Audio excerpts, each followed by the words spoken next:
Hello दोस्तों, कैसे हो आप सब। Welcome back to job university में हूं प्रकाश। तो फाइनली आरबीआई असिस्टेंट की नोटिफिकेशन रिलीज कर दी गई है। बहुत सारे कैंडिडेट्स का ये डाउट हो रहा था कि असिस्टेंट की इस बार वैकेंसीज आरबीआई की तरफ से रिलीज की जाएगी या नहीं की जाएगी। तो फाइनली नोटिफिकेशन आ चुकी है। सारी डिटेल्स के ऊपर बात करते हैं। टोटल 450 पोस्ट पे वैकेंसीज रिलीज की गई है। डिटेल में बात करते हैं। अप्लाई करने की एलिजिबिलिटी क्राइटेरिया क्या रहेगी, एज लिमिट क्या रिक्वायर्ड है, सिलेक्शन का प्रोसेस कैसा रहने वाला है, एग्जामिनेशन पैटर्न कैसा रहने वाला है, क्या एग्जामिनेशन पैटर्न में कुछ चेंजेस किए गए हैं या फिर पहले से जो पैटर्न चलता रहा है वही रहने वाला है। साथ बात करूंगा ज्वाइन करने के बाद आपको सैलरी क्या मिलेगी एंड प्रमोशंस ट्रांसफर के क्या क्या स्कोप रहते हैं, ड्यूटी टाइमिंग्स क्या रहती है, जॉब प्रोफाइल कैसी रहती है, सारी चीज़ों के ऊपर बात करूंगा। चलिए वीडियो को शुरू करते हैं। तो रिजर्व बैंक ऑफ इंडिया में असिस्टेंट की पोस्ट में टोटल 450 वैकेंसी रिलीज की गई है। देखिए यहाँ पे अप्लाई करने का पूरा प्रोसेस ऑनलाइन रहने वाला है। ऑनलाइन रजिस्ट्रेशन 13 सितंबर से स्टार्ट हो जाएगी। अप्लाई करने की लास्ट डेट 4 अक्टूबर रहेगी। अगर आप यहाँ अप्लाई करना चाहते हो तो जल्द से जल्द अप्लाई ज़रूर कर देना। कई बार ऐसा होता है कि आप सोचते हो कि लास्ट वीक में अप्लाई कर दूंगा या लास्ट डेट तक अप्लाई कर दूंगा और फिर भूल जाते हो, एप्लीकेशन आपका रह जाता है, आप अप्लाई नहीं कर पाते। इसलिए बेटर रहेगा कि जल्द से जल्द अप्लाई करके टेंशन फ्री हो जाओ। एग्जाम डेट्स की बात कर लेते हैं। तो यहाँ 2 फेजेस में आपका सिलेक्शन होता है। पहले आपको प्रीलिम्स देना होता है, उसके बाद आपको मेंस देना होता है। मेंस क्लियर करने के बाद फिर आपको डॉक्यूमेंट वेरिफिकेशन एंड एलपीटी वगैरह के लिए कॉल किया जाता है। तो प्रीलिम्स की अगर बात करें तो प्रीलिम्स 21 अक्टूबर एंड 23 अक्टूबर को होने वाला है एंड इसकी मेंस 2 दिसंबर 2023 को एक्सपेक्टेड है। वैकेंसीज ऑफिस वाइज रिलीज़ की गई है। तो जिस भी ऑफिस में आप अप्लाई करना चाहते हो उसके अकॉर्डिंग आप देख लेना, वहाँ की जो ऑफिशियल लैंग्वेज रहती है वो आपको आनी चाहिए। SC ST OBC EWS general जिस भी कैटेगरी में आप बिलोंग करते हो, PWD कैटेगरी जिस भी कैटेगरी में आप बिलोंग करते हो उसके अकॉर्डिंग आप यहाँ वैकेंसी चेक कर सकते हो। टोटल 450 वैकेंसी रिलीज़ की गई है। यहाँ ऑल इंडिया कैंडिडेट्स अप्लाई कर सकते हैं। मेल फीमेल दोनों ही अप्लाई करने के लिए एलिजिबल है। एज लिमिट की बात करें तो एज 1 सितंबर 2023 के अकॉर्डिंग चेक की जाएगी। अप्लाई करने की मिनिमम एज 20 ईयर्स है, मैक्सिमम 28 ईयर्स है। यानी कि अगर आपकी डेट ऑफ बर्थ 2 सितंबर 1995 से लेकर 1 सितंबर 2003 के बीच है तो आप यहाँ अप्लाई कर सकते हो। अगर आप SC ST कैटेगरी से बिलोंग करते हो तो आपको 5 ईयर्स का एज में रिलैक्सेशन मिलेगा। OBC कैंडिडेट्स को 3 ईयर्स का रिलैक्सेशन मिलेगा एंड PWD कैंडिडेट्स को 10 ईयर्स का रिलैक्सेशन मिल जाएगा।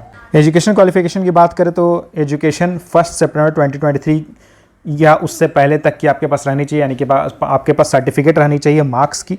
बैचलर्स डिग्री यहाँ रिक्वायर्ड है। आपने ग्रेजुएशन किया हुआ है किसी भी डिसिप्लिन में, किसी भी स्ट्रीम में, तो आप यहाँ अप्लाई कर सकते हो। लेकिन मिनिमम आपके 50% मार्क्स रहने चाहिए। और अगर आप SC ST PWD कैटेगरी से बिलोंग करते हो तो फिर आपके पास मार्क्स रहने चाहिए, तो आप यहाँ अप्लाई कर सकते हो। और जैसा कि मैंने आपको पहले ही बताया कि आप जिस भी ऑफिस में अप्लाई कर रहे हो उस वहाँ की जो प्रोफिशिएंसी लैंग्वेज है वो आपको आनी चाहिए। यानी कि आपको reading, writing, speaking and understanding उस लैंग्वेज की होनी चाहिए। तो सिलेक्शन प्रोसेस की बात करें तो पहले आपको प्रीलिम्स देना होगा, फिर आपको मेंस देना होगा एंड उसके बाद आपको document verification and language proficiency test के लिए कॉल किया जाएगा। प्रीलिम्स की बात करते हैं तो प्रीलिम्स में English, numerical ability and reasoning ability से क्वेश्चंस पूछेंगे। टोटल 100 क्वेश्चंस पूछेंगे।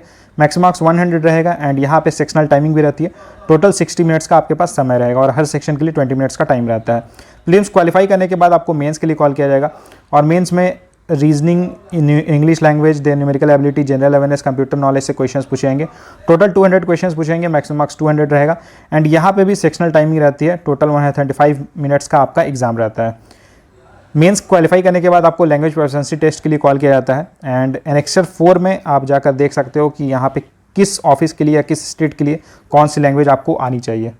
प्रीलिम्स एंड मेंस दोनों ही ऑनलाइन एग्जाम रहेंगे, यानी कि कंप्यूटर बेस्ड रहेंगे। एंड अगर लैंग्वेज की बात करें तो इंग्लिश एंड हिंदी दोनों ही आपके पास ऑप्शन रहेगा। आप किसी भी लैंग्वेज में एग्जाम दे सकते हो। साथ ही साथ यहाँ पे आपको sectional cut off as well as overall cut off दोनों ही क्लियर करना होगा तो ही आप क्वालिफाई करोगे। और यहाँ 1/4 नेगेटिव मार्किंग भी रहेगी। प्रीलिम्स में टोटल 10 टाइम्स जो वैकेंसी है 10 टाइम्स कैंडिडेट्स क्वालिफाई करेंगे, यानी कि टोटल 4,500 कैंडिडेट्स क्वालिफाई करेंगे एंड मेंस में 2 times number of vacancies candidates qualify करेंगे, यानी कि 900 कैंडिडेट्स को language proficiency test and document verification के लिए कॉल किया जाएगा।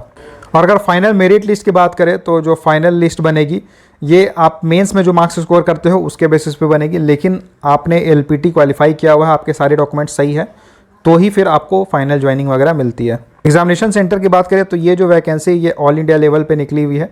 यहाँ ऑल इंडिया कैंडिडेट्स अप्लाई कर सकते हैं एंड इसकी जो एग्जामिनेशन सेंटर रहेगी ये ऑल इंडिया में रहने वाली है। तो आप जब फॉर्म फिल करोगे उस समय आपके पास ऑप्शंस रहेंगे, आप चॉइसेस दे सकते हो। सैलरी की बात करें तो यहाँ आपकी बेसिक पे 20,700 रहेगी। सारे अलाउंसेस वगैरह ऐड करने के बाद आपकी सैलरी 47,849 रहेगी। इसके अलावा और भी कई तरह के अलाउंसेस यहाँ पे आपको मिलते हैं। बहुत सारे पर्क्स एंड बेनिफिट्स आपको मिलते हैं, जैसे newspaper allowance, brief case allowance, book grant allowance, उसके बाद फर्निशिंग ऑफ रेसिडेंस मिलता है आपको, डिस्पेंसरी फैसिलिटी आपको मिल जाती है, फेस्टिवल एडवांस मिलता है, लीव फेयर कॉन्सेशन मिलता है, हाउसिंग लोन आप ले सकते हो, पर्सनल एडवांस ले सकते हो। यानी कि आप समझ रहे हो रिजर्व बैंक ऑफ इंडिया में आप जॉब कर रहे हो तो बहुत सारी फैसिलिटीज़, बहुत सारे बेनिफिट्स यहाँ पे आपको मिलेंगे। एप्लीकेशन फ़ीस की बात करते हैं तो यहाँ आपको 50 रुपीज़ पे करना होगा अगर आप SC ST PWD ex serviceman हो, और general and OBC candidates and EWS candidates को 450 रुपीज़ पे करना होगा। देखिए अगर यहाँ जॉब प्रोफाइल की बात करें तो जैसा कि आपको नाम से ही समझ में आ रहा है, ये असिस्टेंट लेवल की जॉब है, क्लरिकल जॉब मोस्टली आपकी रहेगी। तो यहाँ पे आपको मोस्टली फाइल रिलेटेड या कंप्यूटर रिलेटेड वर्क ही करना होता है। जो भी आपके जो सीनियर्स रहते हैं वो आपको जो वर्क असाइन करते हैं वो आपको करना होता है। डेटा एंट्री वर्क रहेगा, कंप्यूटर रिलेटेड वर्क रहेगा। कई बार ऐसा भी होता है कि जो गवर्नमेंट की स्कीम्स वगैरह आती है या फिर गवर्नमेंट के जो इंस्ट्रक्शंस रहते हैं उसे आपको फॉलो करके, बहुत सारी गाइडलाइंस को फॉलो करके बहुत सारी चीज़ें बनानी होती है। तो जैसे जैसे आपके जो सीनियर्स आपको गाइड करते हैं उन्हें आपको असिस्ट करना होता है एंड उनके वर्क में आपको हेल्प करना होता है।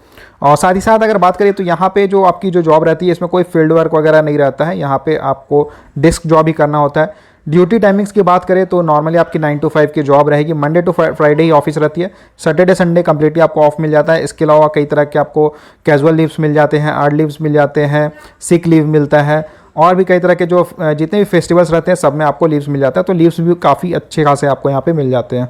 प्रमोशंस की बात करें तो यहाँ पे लगभग 4 to 5 ईयर्स वर्क करने के बाद, असिस्टेंट के पोस्ट में वर्क करने के बाद आपको फर्स्ट प्रमोशन मिलेगी एंड आप बन जाओगे RBI ग्रेड A ऑफिसर। देखिए ग्रेड A ऑफिसर, अगर आपने देखा होगा ग्रेड B ऑफिसर की भी नोटिफिकेशन आती है, तो ग्रेड A ऑफिसर के बाद होता है, सीनियर होता है ग्रेड B ऑफिसर।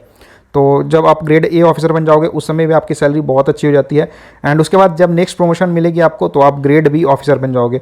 एंड जो डायरेक्ट रिक्रूटमेंट जो आप देखते हो ग्रेड B ऑफिसर की, जिसमें 20-30 लाख का पैकेज आपको देखने को मिलता है, तो वो पैकेज आपको मिलेगा, लेकिन उसके लिए आपको 6 साल 7 साल 8 साल आपको वर्क करना पड़ेगा। बट हाँ, ये बहुत अच्छी चीज़ है कि आप उस लेवल तक पहुँच जाओगे एक दिन। ट्रांसफ़र्स की अगर बात करें तो पोस्टिंग एंड ट्रांसफ़र्स की बात करते हैं तो नॉर्मली देखिए यहाँ पे जिस ऑफिस में आपने अप्लाई किया हुआ है वहाँ पे ही आपको पोस्टिंग मिलेगी, और जब आपकी फर्स्ट प्रमोशन हो जाएगी उसके बाद आपके ट्रांसफ़र्स हो सकते हैं। तो ऑल इंडिया में आपको कहीं भी भेजा जा सकता है। अगर आपकी पोस्टिंग मुंबई में होती है तो आपको एटलीस्ट 5 ईयर्स तो यहाँ रहना ही होगा। और इसके अलावा अगर बात करें किसी और स्टेट में, किसी और सिटी में अगर आपकी पोस्टिंग होती है तो वहाँ पे लगभग 3 to 4 ईयर्स के बाद आपके ट्रांसफ़र्स आपको मिल जाते हैं। तो ये थी RBI असिस्टेंट की सारी डिटेल्स। इससे जुड़ा अगर आपका कोई सवाल रहता है तो आप मुझे कमेंट करके पूछ सकते हो। वीडियो को लाइक ज़रूर कर देना, अपने फ्रेंड्स के साथ शेयर करना एंड आप कमेंट करके ज़रूर बताना आप इस पोस्ट में अप्लाई करने वाले हो या नहीं। Thank you and all the best.